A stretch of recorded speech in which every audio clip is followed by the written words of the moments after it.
트럼프, 일론 머스크, 금리 인하, 비트코인 컨퍼런스 다 필요 없고 나스닥 무너지면 끝입니다. 안녕하세요, 코인 사무라이입니다. 엄청 좋은 소식입니다. 시행되기로 했던 코인 과세가 2년 뒤로 유예되는 내용이 발표됐습니다. 이번에 발표된 세법 개정안에는 가상자산 과세 도입이 예정되었던 내년에서 2027년도로 2년 유예하는 내용이 포함됐습니다. 더불어 주식에 부과되어 논란이 됐었던 금투세가 폐지됐다고 합니다. 금융자산들의 돈이 들어오게 도와줘도 모자랄 망정 재를 뿌리지는 말아야겠죠. 하지만 민주당의 입장은 완고합니다. 금투세는 예정대로 시행되어야 한다는 것이 민주당의 입장이다. 제가 어떤 정치적 성향에 대해 말하고 싶진 않고 적어도 자산시장, 주식이나 코인 같은 서민들이 투자 수익을 얻을 수 있는 어쩌면 몇 안 되는 길 중에 하나 아니겠습니까? 세금을 걷더라도 세율을 최소화하고 이왕에 세금을 걷지 않는 정책을 지지하는 건 코인 투자자로서 어쩔 수 없는 것 같습니다. 아무쪼록 저희에게 유리한 쪽으로 논의가 됐으면 합니다. 한편 최근 출시된 이더리움 현물 ETF는 일전에 우려했던 대로 유출세가 이어지고 있습니다. 그레이스케일 이더리움 트러스트에서는 ETF 출시 후 두 번째 거래일에 약 3억 2,700만 달러의 유출이 발생했는데요. 이 같은 유출 흐름이 단기적으로 알트코인 전반의 하방 요인이 될 것이기 때문에 이더리움의 하락을 매수의 기회로 삼아보는 게 좋겠다는 생각입니다. 시황 간단히 보고 가겠습니다. 7월 26일 오전 업비트 기준 김치 프리미엄과 거래량 현황입니다. 비트코인은 4천억, 이더리움은 약 2,200억 정도의 거래량이 확인되고 김치 프리미엄은 1.5% 정도입니다. 크립토 공포 탐욕 지수는 탐욕 단계로 어제와 큰 차이는 없는 상태입니다. 이 공포 탐욕 지수가 다시 공포로 돌아가는 타이밍이 추세의 전환의 시그널로도 볼 수 있을 겁니다. 현재 비트코인은 66,400달러에 위치해 있고 비트코인은 최근 7월 초 상승분에 대한 236, 382 구간에서 반등세가 나왔습니다. 저는 64,400에서 66,200 사이 구간이 주요 분기점이 될 것이라 말씀드렸고 해당 구간을 빠르게 대응 시 4시간봉 이탈 마감, 좀 더 길게 대응 시에는 일봉 이탈 마감으로 대응할 것을 권해드렸습니다. 현재는 일봉상 결국 밑꼬리를 만들며 해당 구간을 이탈시키지 않았고 반등 중입니다. 리스크 관리는 여전히 64,400에서 66,200 그리고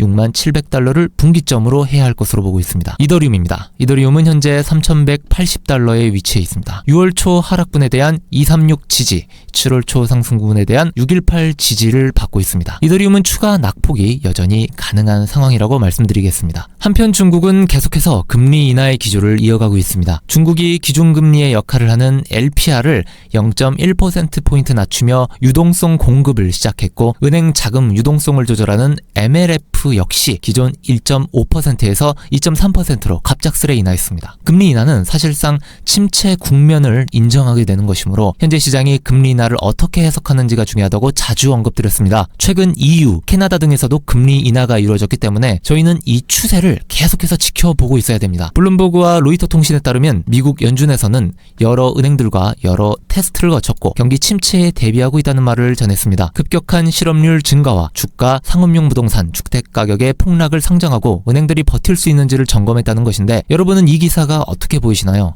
분명 겉으로 봤을 땐 은행들에서 금융 시스템 붕괴가 일어나지 않을 것이란 내용이기 때문에 이 증시를 보는 저희 입장에선 예전 금융위기 같은 파멸적 하락이 일어나지 않을 거란 생각에 안도감이 들기도 합니다. 하지만 어떤 관점에선 연준은 앞으로 다가올 경기 침체 국면이 상황에 따라선 매우 심각할 수 있기에 이를 대비한다고도 볼 수 있겠습니다. 저희는 이제 다가올 금리 인하 시기에 단기간 매우 급격한 폭등 또는 폭락이 다가올 수 있음을 준비해야 합니다. 한편 월가에서는 현재 AI 열풍에 대한 의문을 제기했습니다. 시장이 위험 구간에 진입했다는 것인데요. AI라는 기대감으로 지금껏 과도하게 증시가 올랐지만 실제 AI 관련 투자가 제대로 된 수익을 내주지 못하고 있다는 인식이 반영되고 있다는 겁니다. 최근 빅테크 기업들의 실적 발표와 주가의 큰 하락은 이 AI의 실제 수익성에 의심을 가지기 시작한 시장의 반응이라고도 볼 수 있을 겁니다. 제가 계속해서 나스닥의 움직임은 과열 구간이고 언제든 비관적인 기사가 나오며 하루아침에 태세 전환이 가능하다고 말씀드렸습니다. 지금 시장은 그동안 열광하던 AI를 엄청 이성적으로 보기 시작한 겁니다. 오늘 새벽 나스닥은 추가 낙폭을 보였지만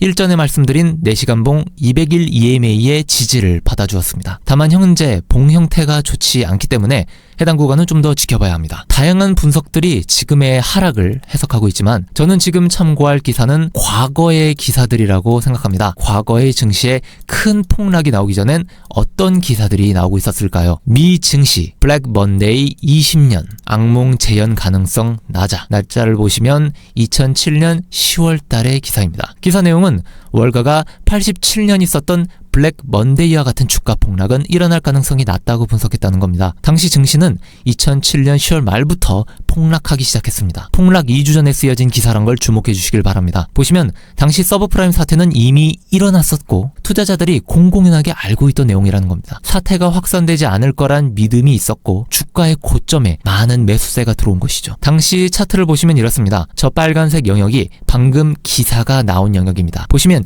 2007년 10월 말부터 주가는 약 1년 넘게 50%가 폭락합니다. 이 폭락이 나오기 전 기사들을 좀 더 살펴보겠습니다. 2007년 10월 15일 기사, 미국 증시 다시 폭락은 없다. 월가에서는 주가 급락 사태가 나올 거라 보지 않는다는 내용이 참 많은데요. 당시엔 금리를 인하해서 유동성을 공급하기 때문에 주가는 버텨줄 것이라고 본 것이죠. 일반인은 물론이거니와 네로라 하는 월가 인물들도 이런 예측이 많았습니다. 이번에는 다르다. 이런 말들을 자주 들어보시지 않았나요? 당시 증시는 폭락 전에 금리 인하로 인한 유동성 기대감에 이 상승세를 보였습니다. 하지만 아시아 쪽은 증시가 약세로 전환됐었고 중국 증시가 폭락했었습니다. 침체 분위기에 민감하게 반응했던 게 이런 곳에서 알 수 있습니다. 당시는 아직 서브프라임이 본격적으로 주목받기 이전이고 이미 금리 인하 시기, 경기가 침체될지도 모른다는 불안감이 아시아 지역으로 확산된 것이죠. 날짜를 보시면 주가가 폭락하기까지 일주일도 남지 않은 시점입니다. 2007년 10월 31일 기사입니다. 뉴욕 증시가 하락해서 마감했다. FOMC 관망. 금리 인하 기대감이 꺾이면서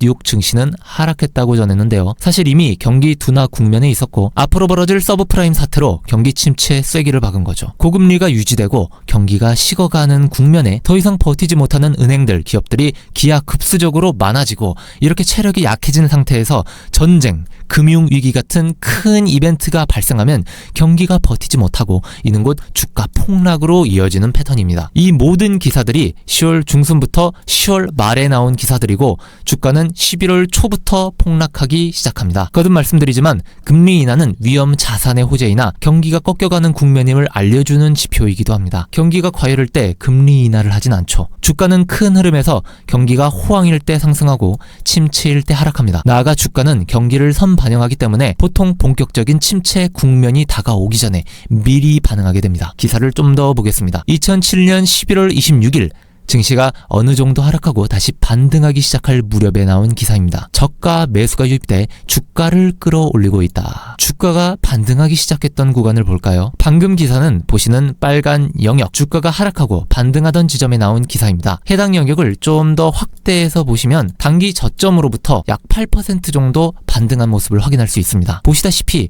해당 구간은 이 데드캣 바운스, 본격적인 하락 전에 나오는 가짜 반등이었고 주가는 다시 큰 폭으로 하락하게 됩니다. 제가 이처럼 나스닥의 움직임과 관련 기사를 구체적으로 보려는 이유는 비트코인이 과거 나스닥과 폭락을 같이 했던 적이 많기 때문입니다. 나스닥 차트와 비트코인 차트를 비교해 보겠습니다. 보시는 차트는 2020년도 초 코로나 증시 폭락 때 차트입니다. 노란색 선이 나스닥의 폭락이 시작된 시점이고 비트코인도 유사한 구간에서 폭락이 시작됐습니다. 비트코인이 나스닥의 움직임을 모두 따라가진 않지만 큰 틀에서 보면 나스닥이 폭락 시 같이 폭락하는 움직임을 보여줬습니다. 이후 나스닥이 바닥을 다질 때 비트코인은 이미 반등하고 있었습니다. 2018년도 차트입니다. 나스닥이 폭락을 시작하고 그 폭락이 마무리됐던 시점을 노란색 선으로 보면 비트코인의 폭락과 그 폭락이 끝나는 지점이 매우 유사합니다. 당시 나스닥은 약 20% 하락했고 비트코인은 50% 가까이 하락했었습니다. 21년도 말 차트입니다. 당시 나스닥이 고점으로부터 약 38% 하락할 때 비트코인도 유사한 기간 75%의 하락분을 보여줬습니다. 대체로